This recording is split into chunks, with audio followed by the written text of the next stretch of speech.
Board of Secondary Education Manipur chapter number 4. Eko Board of Secondary Education Manipur chapter number 4. Ada mamingna Basic Geometrical Idea. First sida no gi lyrics gi matu phone jeng du se mathematical tam dum lage point han han beto point jeng point na mai je kaina do lam number sida do lam number je ko na point na ko yarani ko adite asigumba point mayam se pulap punsil kanda kari sem ga kanda line ko line segment uri kana myam sem ko adite koina khangbada sane line amsing basi khone line ni hai chumbra ko adai di amu kana gumba kan line segment jo hai de re jo hai ko gyan ta di chumi ko ada line jo hai re jo hai kana jo hai ko gyan de du bo asidi do gyan loin ta si ko akhona first line segment jeng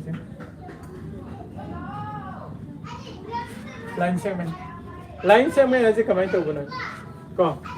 line segment aje kaina ka da ma se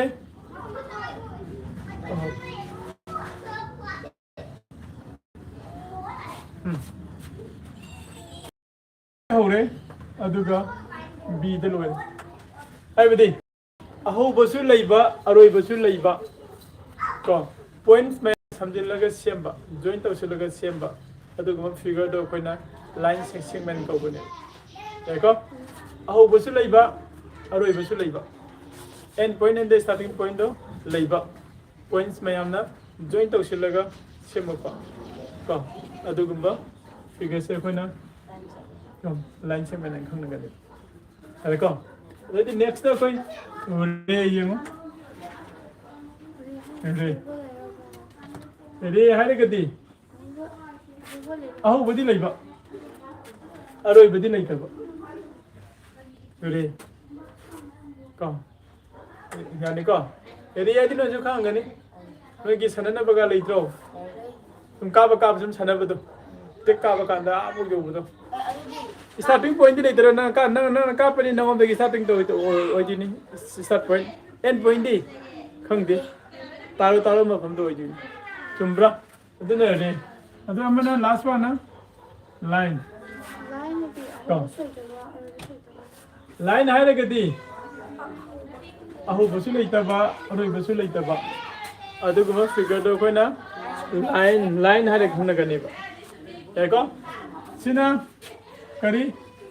point aho basu lei ba aroi basu lei na kari line segment aho bale daga aroi ba lei ta basu na kari ure aho basu aroi basu de lei ta basu na line okay good adudi makha taba mu jeng se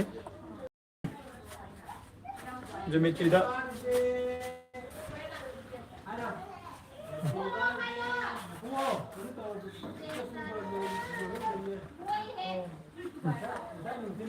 okay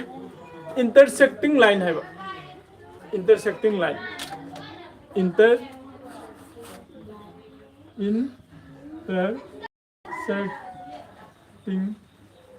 line intersecting line line amasi da atopa line amna tak pase ase koina intersect to bo gane khangi ba kai ko any line of the line of na kakpa ado ko intersect to ba ni khangnai ado ko intersecting line hai di sin yarani yaragadra adai di amana parallel line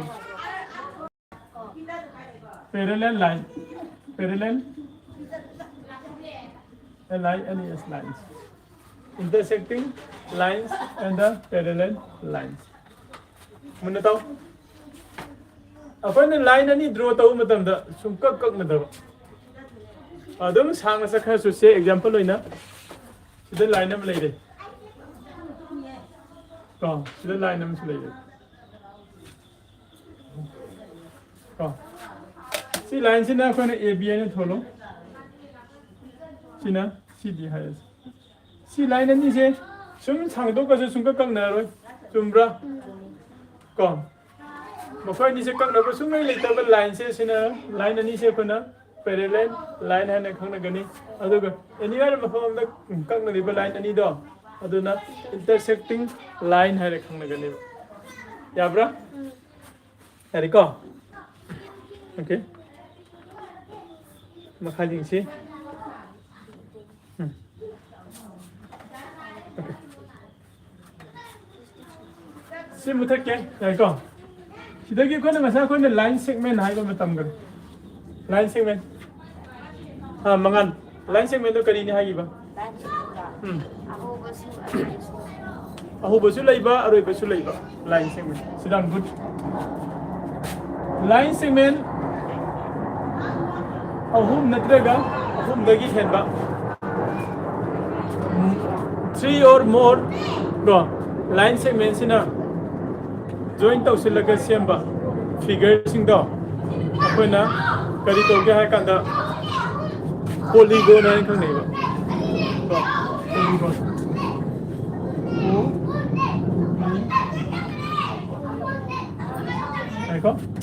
polygon polygon kari kawe ba line segment ahum natraga ahum dagi henbana join tawsilaga semba figure do akoina polygon kawe ba line segment ahum natraga ahum dagi henba ahum na question adi triangle kau dui ni mari na question adi quadrilateral kau dui ni ka manga na question adi okay tarung na question adi hexagon natra adoi na mayam am lai gre adu okay azu ko yeng si ahum na question basi ko ahum na question basi ko yeng si ahum na question ba polygon se ko na kari ko ba triangle ko sida line segment asi AB hai si sina BC hai si AC hai si line segment ahum na question laga se mai ni si polygon se chumi ko line segment ahum na question laga se mai ba polygon se si se ko na magi sida components hai di magi terms maming me am lai ri ba ko sigi A hai ba jaga se ko na magi maming am lai ko kari maming lai ge hai kan da mun taw ko AB hai ba line segment siga AC hai ba line segment siga join to bom ne si ma kom sigi unabam je ko na vertex ko adidi AC vertex ho di BC vertex ho dra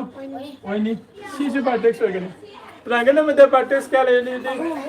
triangle में the vertex ahum ले गए यार का triangle में the vertex ahum यार का यार okay good adidi sigi line segment ani na unera ka caption na masu seme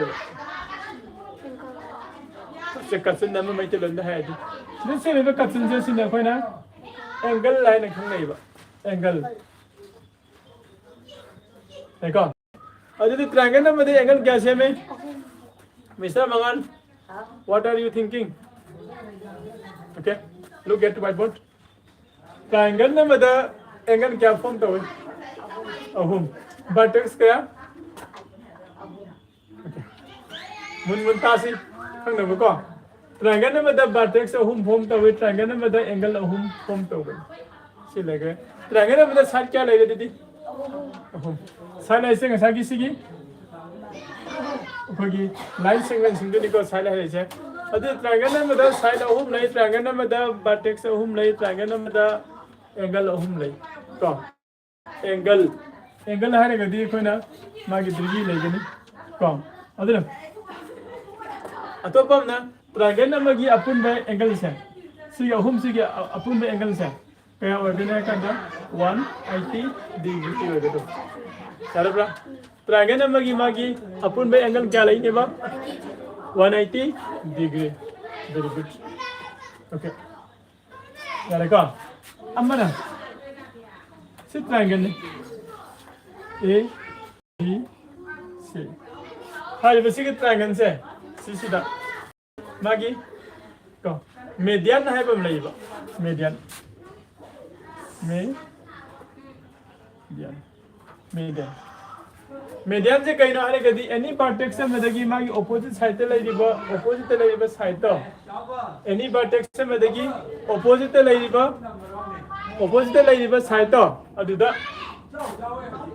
कौन तंखाई खाई का सिंगल को line दो कोई ना median है देखो ये हरी vertex देखी BC हरी vertex BC हरी side से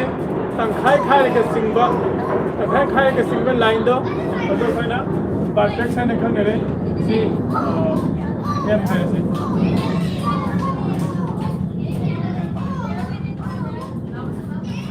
अब मुद्दा कहाँ के मुद्दे तारो वर्टेक्स से बदगी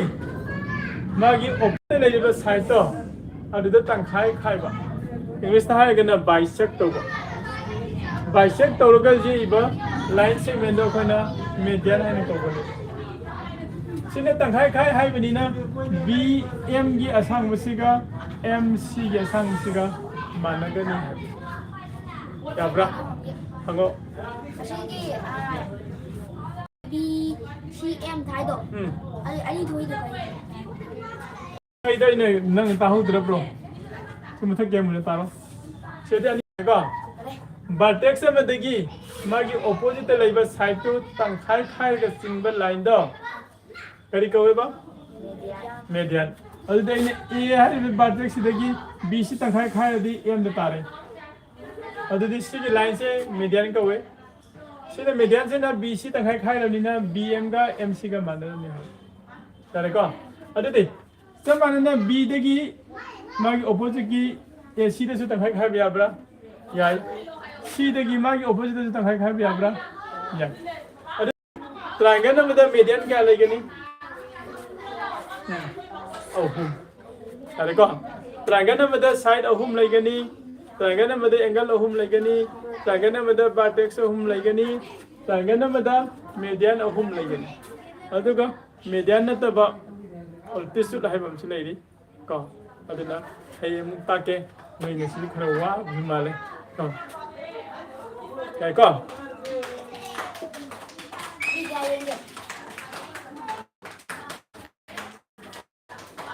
em lần tăng